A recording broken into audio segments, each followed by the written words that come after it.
Checking the ID at the front door honestly doesn't matter if the person inside is allowed to just do whatever they want. We are looking at a massive structural failure across the entire industry right now, and it's called the representation versus action gap. Security boundaries verify identity or they check text-based instructions, but they're completely failing to restrict the actual power exercised during execution. Consider this an urgent brief on 3 major signals that just dropped: the guard false shell bypass, the Injective Labs account hijack, and the limited scope of the new MCP specification. Because all 3 of these confirm the exact same underlying issue. Authentication at the front door is completely meaningless if the system acts on a representation that the safety filter literally cannot see. Right now, the industry is heavily over-indexing on front door identity. I mean, we've spent 2 decades building these elaborate access control frameworks just to determine who can enter a system. But we are completely ignoring the real power handed out the second they get inside. It's what we call the front door trap.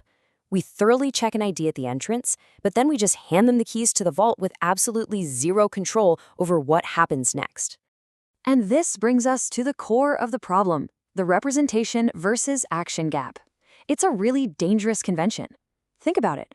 If your safety checks are only looking at a raw text string, like a basic prompt, while the underlying system acts on its own reinterpreted version of that text, well, your filter is flying blind. At that point, front door authentication just becomes meaningless. So let's look at signal number 1, the guard false shell bypass. Recently, researchers at Adversa AI looked at 11 open-source AI coding agents. And get this, 10 of them failed because of this exact design gap. You just have to compare what the security filter checks against what a system like Bash actually executes. The filter looks at a command as this harmless plain string. But Bash, it rewrites and expands that command before it even runs. And because that rewriting happens after the safety filter approves it, untrusted text reaches a real shell before the guard has any idea what's actually going to run. It's wild. Moving on to signal number 2, the Injective Labs hijack. This signal comes straight from the supply chain layer, and it proves that trusting an identity without bounding its power fails pretty much instantly. Just look at the timeline of this major blockchain infrastructure compromise. A completely legitimate GitHub account was hijacked. And because that account had standing, unscoped access, the attacker didn't even need a 0-day exploit. In less than a single hour, 18 packages carrying wallet-stealing malware were published. The trusted identity was verified, sure, but the power it wielded was completely unbounded. And that brings us to signal number 3, the MCP protocol blind spot. So the new Model Context Protocol release candidate actually does a brilliant job hardening the front door. It mandates strict client registration to prove exactly who a caller is, which is great. But that forces us to ask a really critical question. Once that identity is proven, what do we hand them next? Seriously, what happens the very moment after that authenticated call is made? The protocol completely solves proving caller identity. There's no doubt there. But look at what it ignores. The authorization scope at execution.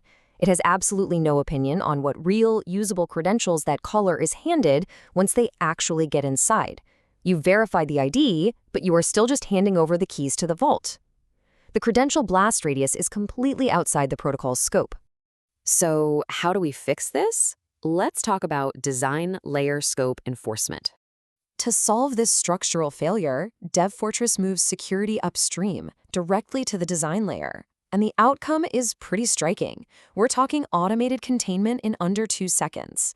By bounding the power of any session at the design level, if an agent authenticates somewhere new or breaks its established baseline, it triggers an automated quarantine before a human even sees the alert. Here is what moving security to the design layer actually looks like in practice. DevFortress enforces strict boundaries on exactly which tools and endpoints an agent can invoke. It isolates audit trails completely away from human traffic. And because identifiers resolve only to the minimum necessary scope at the moment of execution, that sub-2-second quarantine happens with 0 human-in-the-loop latency. It's totally automated. The takeaway here is that a successful bypass or a hijacked identity doesn't have to win the war. Not if the blast radius is bounded by design. If a shell trick like Guardfall walks past a safety filter, or a trusted account like Injective Labs gets hijacked, the credential available to that process is what determines whether it's just a quickly contained incident or a full-blown live disaster. If the credential is scoped, the attacker just hits a brick wall. So, I want to leave you with this urgent architectural question to think about. Take a hard look at your own systems.